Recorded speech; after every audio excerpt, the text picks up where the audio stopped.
You may have heard once or twice before that football is a game of inches. There's a high school place kicker in Iowa who can tell you that's more than just a sports cliche. Watch Adam Schleisman line up for a 39-yard field goal. 4 seconds left, score tied in the state Class 2A championship game. The kick's up, off the crossbar, and good. Kemper Catholic beats Walk-On 31-28. It really is a game of inches. It's also a game with an extraordinary capacity to rally communities that have little to cheer about. In fact, a powerful example of that was on display in Illinois this afternoon. Last week this time, the only thing on the minds of Kim and Mike Brownfield was that their son's high school football team had just won its playoff game. One more win, and the Washington Panthers would play for the state championship. The boys had a fantastic game, and we had no idea what was going to happen 16 hours later. This is what happened. A tornado roared through Washington, a town of 16,000 near Peoria. The Brownfields huddled with their son Brogan, a team captain, and daughter Hannah in their basement. It seemed like an eternity to me, but to Mike Brogan and Hannah, they said seemed like seconds. And I was thinking that it was the light coming in from our back door, coming down the stairwell.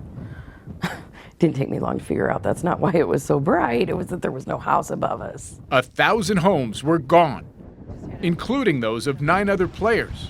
But amid all the devastation, people like Kim Brownfield found little treasures that had survived, like a pendant with Brogan's number 65. I'm so glad it's not damaged. It's the little things. In times of trauma, little things become big things, like her son's team flag, still flying. There's always an American flag on the 20-foot pole in the back, and it's gone. But the Panther flag prevailed, and I don't know, I'm pretty proud of that. Which brings us to Springfield, Illinois, where Sacred Heart Griffin kicked off against the Panthers this afternoon. It's not often the opposing team sends a half-dozen buses 75 miles to pick up the other team's fans and bring them back to the game. Come on, boys! Dressed in Panther colors, Kim Brownfield took her seat in the stands today. Hollywood might have had her team winning big, but this was Illinois. The Washington Panthers were crushed 44-14. It's a great season. I love you too. Which really didn't matter much to Kim or the other 1,500 people from Washington who made the trip, all with some new perspective about winning and losing. It was nothing but about football today, and I think it's going to be a little bit hard to drive back into town. I think it's going to hit home.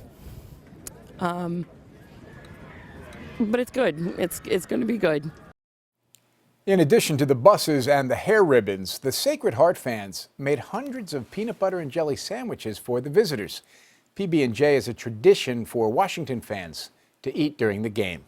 Sometimes who won really isn't the headline.